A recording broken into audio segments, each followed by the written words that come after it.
बुद्ध भगवान ने किसके खिलाफ पहले कदम उठाया? शिवाजी महाराज को राज्याभिषेक करने से किसने रोका? आप जिंदगी में राजा हो ही नहीं सकते, आपकी जाति नहीं है, ये कहने का काम किसने किया?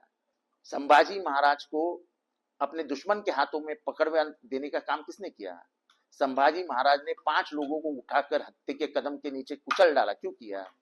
कौन थे वो सनातनी थे। कि तुम्हारी माँ एक औरत, इसका खाली उपभोग लीजिए, उसके साथ सिर्फ शारीरिक संबंध रखिए, बाकी उसकी कोई औकात नहीं है। ये सनातनियों के दिल में जो, दिमाग में जो विष है, वो विष के खिलाफ है हम।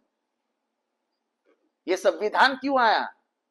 ये संविधान नहीं होता तो मनुस्मृति होती, और मनुस्मृति होती तो मेरी माँ आज भी घर के अंदर सिर्फ बच्चे पैदा करती और मर जाती। महात्मा गांधी को गोली मारने वाले, कलबुर्गी, पानसरे, गौरी लंकेश, दाभोलकर, किसने मारा? क्यों मारा? क्या दोष था उनका?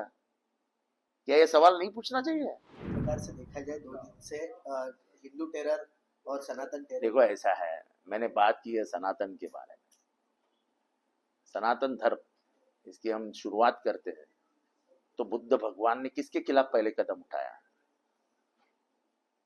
जो व्यवस्था उस समय में थी जहां भेदभाव था, उसके खिलाफ बुद्ध ने पहली बार कदम रखा। वो बुद्ध भगवान को ये क्यों सूची, कहां से आया उनको ये सोच? क्योंकि भेदभाव बहुत बढ़ गया था समाज में। उन भिक्खुओं को जो बुद्ध भगवान के शिष्य थे, उनको मारा किसने? चारवाक को किसने मारा?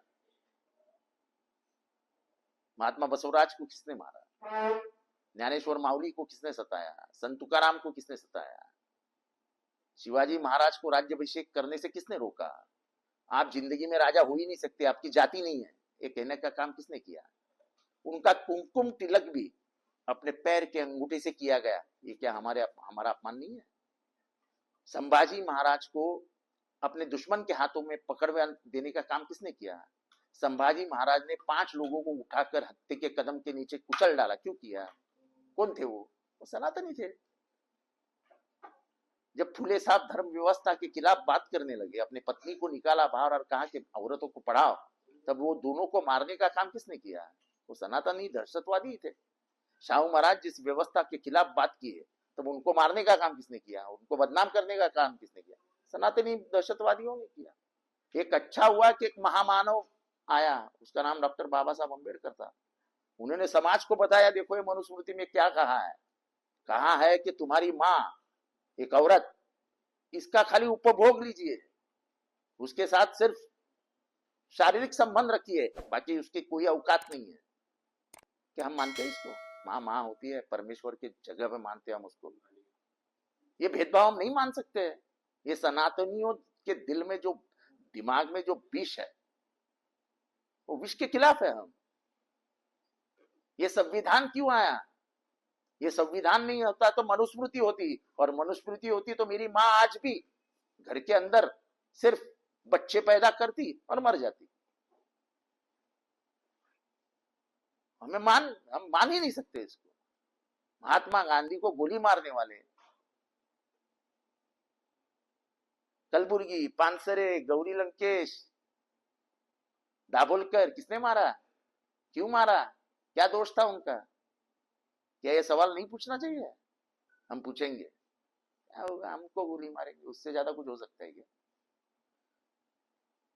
मौत अंतिम सत्य है।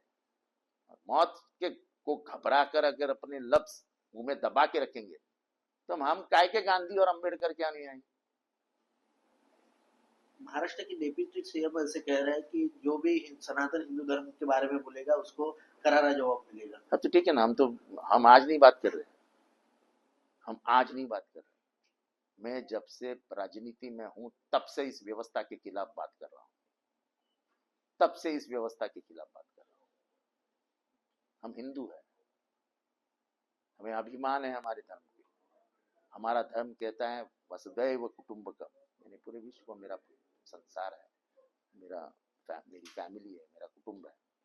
उस विचारधारा को मानने वाले हैं। ऊंच नीच, दलित दलितेतर, नीचा निचड़ा पिछड़ा ऊपर, ये नहीं मानते। ये व्यवस्था ने भारत का सत्यानाश कर दिया। आज भी वही व्यवस्था की पकड़ इस राज्य व्यवस्था में है और उसका हमें दुख है कि इतने सालों के बाद भी ये जो मानसिकता है उसको हम खत्म नहीं कर पा रहे। सर, सनातन धर्म के खिलाफ लड़ाई यूं ही जारी रहेगी? हम लड़ते ही आ रहे हैं उन विचारधारों के खिलाफ। अगर तुकाराम महाराज लड़े, हम यही कहते हैं ना, हमारी लड़ाई तुकाराम के साथ, तुकाराम है, तुकाराम के बराबर हम हैं। हमारी लड़ाई नथुराम के साथ है।